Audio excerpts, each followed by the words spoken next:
ಭೂಸ್ವಾಧೀನವನ್ನ ವಿರೋಧಿಸಿ ಅನ್ನದಾತರು ಬೃಹತ್ ಪ್ರತಿಭಟನೆಯನ್ನು ನಡೆಸ್ತಾ ಇದ್ದಾರೆ. ಕನ್ನಡ ಪರ, ದಲಿತ ಪರ ಸಂಘಟನೆಗಳ ನೇತೃತ್ವದಲ್ಲಿ ಜಾಥಾವನ್ನು ನಡೆಸಲಾಗ್ತಾ ಇದೆ. ಭೂಸ್ವಾಧೀನವನ್ನ ವಿರೋಧಿಸಿ ಅನ್ನದಾತರು ಬೃಹತ್ ಪ್ರತಿಭಟನೆಯನ್ನು ನಡೆಸ್ತಾ ಇದ್ದಾರೆ. ಕನ್ನಡ ಪರ, ದಲಿತ ಪರ ಸಂಘಟನೆಗಳ ನೇತೃತ್ವದಲ್ಲಿ ಜಾಥಾವನ್ನು ನಡೆಸಲಾಗ್ತಾ ಇದೆ. ನೆಲದಾಂಜನೇಯ ಸ್ವಾಮಿ ದೇವಸ್ಥಾನದಿಂದ ಮೆರವಣಿಗೆಯನ್ನ ಕೂಡ ಹಮ್ಮಿಕೊಂಡಿದ್ದಾರೆ. ದೊಡ್ಡಬಳ್ಳಾಪುರ ತಾಲೂಕು ಕಚೇರಿ ಎದುರು ಇವತ್ತು ಬೃಹತ್ ಪ್ರತಿಭಟನೆಯನ್ನು ನಡೆಸ್ತಾ ಇದ್ದಾರೆ. ಬೃಹತ್ ಟ್ರ್ಯಾಕ್ಟರ್ ಜಾಥಾವನ್ನ ನಡೆಸಿ ಆಕ್ರೋಶವನ್ನ ವ್ಯಕ್ತಪಡಿಸ್ತಾ ಇದ್ದಾರೆ.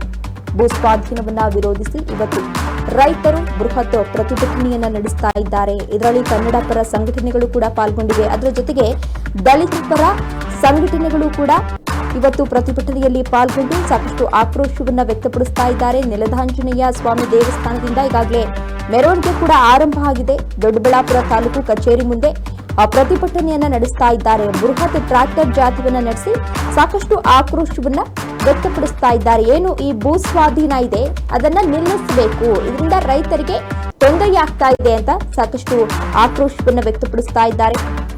ದೊಡ್ಡ ಬೆಳವಂಗ ಹೋಬಳಿ ವ್ಯಾಪ್ತಿಗೆ ಬರುವಂತಹ ದೊಡ್ಡ ಹಜ್ಜಾಜಿ, ಕಸಾಗಟ್ಟ, ಐನಹಳ್ಳಿ, ಕಾರೇಪುರ, ವೆಂಕಟೇಶ್ಪುರ ಗ್ರಾಮಗಳ ಬಲವಂತದ ಭೂಸ್ವಾಧೀನವನ್ನ ವಿರೋಧಿಸಿ ಇವತ್ತು ರೈತರು ಅಂದ್ರೆ ಅನ್ನದಾತರು ಬೃಹತ್ ಪ್ರತಿಭಟನೆಯನ್ನು ನಡೆಸ್ತಾ ಇದ್ದಾರೆ.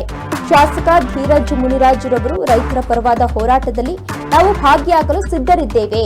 ರೈತರನ್ನ ಒಕ್ಕಲೆಬ್ಬಿಸುವ ಯಾವುದೇ ಯೋಜನೆಗಳಿಗೂ ಕೂಡ ಇಲ್ಲಿ ಜಾಗ ಇಲ್ಲ. ರೈತರ ಜೊತೆ ನಾವು ಯಾವಾಗ್ಲೂ ಕೂಡ ಇರ್ತೀವಿ, ಅವರ ಜೊತೆ ಕೈ ಜೋಡಿಸ್ತೀವಿ, ಅವರ ಹೋರಾಟಕ್ಕೆ ನಾವು ಯಾವಾಗ್ಲೂ ಕೂಡ ಸಹ ಜೊತೆಯಾಗಿರ್ತೇವೆ ಅಂತ ಶಾಸಕ ಧೀರಜ್ ಮುನಿರಾಜ್ ರವರು ಕೂಡ ತಿಳಿಸಿದ್ದಾರೆ.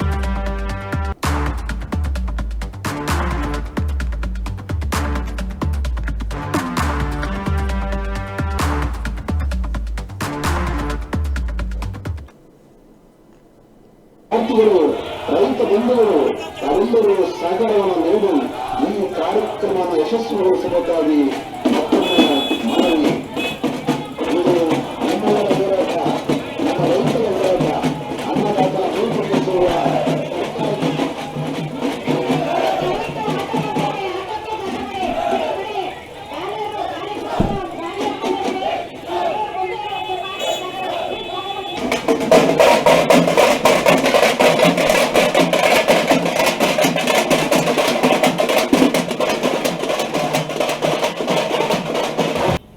ಬಾರಿ ರೈತರು ಬೀದಿಗಿಳಿದು ರೈತರು ತಮ್ಮ ಭೂಮಿಯ ಪರವಾಗಿ ಧ್ವನಿಯನ್ನು ಎತ್ತಿರುವಂತಹ ಮೊದಲನೇ ಒಂದು ಉತ್ತಮವಾದ, ಯಾಕಂದ್ರೆ ಕೊನಗಡದಲ್ಲೂ ಆಗಿತ್ತು.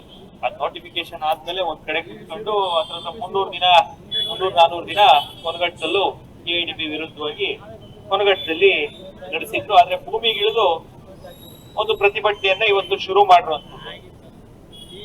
ಇವತ್ತು 1984 ಇಸ್ವಿಯಿಂದ 1984 ಮೊದಲನೇ ಇಂಡಸ್ಟ್ರಿಯಲ್ ಏರಿಯಾ ದೊಡ್ಡಬಳ್ಳಾಪುರಕ್ಕೆ ಬಂದಿರೋದು. ಇವತ್ತು 40-42 ವರ್ಷ ಈಗಾಗಲೇ ಇಂಡಸ್ಟ್ರಿಯಲ್ ಏರಿಯಾಗಳು ದೊಡ್ಡಬಳ್ಳಾಪುರಕ್ಕೆ ಬಂದು Doddaballapur industrial area, Bashettihalli industrial area, Obadenahalli industrial area phase 1, 2, 3, ಈಗ ಆದಿನಾರಾಯಣಹಳ್ಳಿ ಇಂಡಸ್ಟ್ರಿಯಲ್ ಏರಿಯಾ ಫೇಸ್ 1, 2 ಮುಂದಕ್ಕೆ ಹೋಗಿ ಮೇಡಮ್ ಅವರು ಬಹಳ ಅದ್ಭುತವಾಗಿ ಕ್ವೀನ್ ಸಿಟಿ ಬಗ್ಗೆ ತುಂಬಾ ಚೆನ್ನಾಗಿ ಮಾತಾಡಿದ್ರು. ಮೇಡಮ್ ಅವರು ನಾಲೆಜ್ ಏನು, ವೆಲ್ ಬೀಯಿಂಗ್ ಏನು, ಇನೋವೇಷನ್ ಏನು, ಯಾವ್ದ್ರಲ್ಲಿ ನಾಲೆಜ್ ಬೇಕಾಗುತ್ತೆ, ಯಾವ್ದ್ರಲ್ಲಿ ವೆಲ್ ಬೀಯಿಂಗ್ ಬೇಕಾಗುತ್ತೆ, ಯಾವ್ದ್ರಲ್ಲಿ ಇನೋವೇಷನ್ ತರೋ ಅವಶ್ಯಕತೆ ಇವತ್ತಿನ ಕಾಲಘಟ್ಟದಲ್ಲಿ, ಇವತ್ತಿನ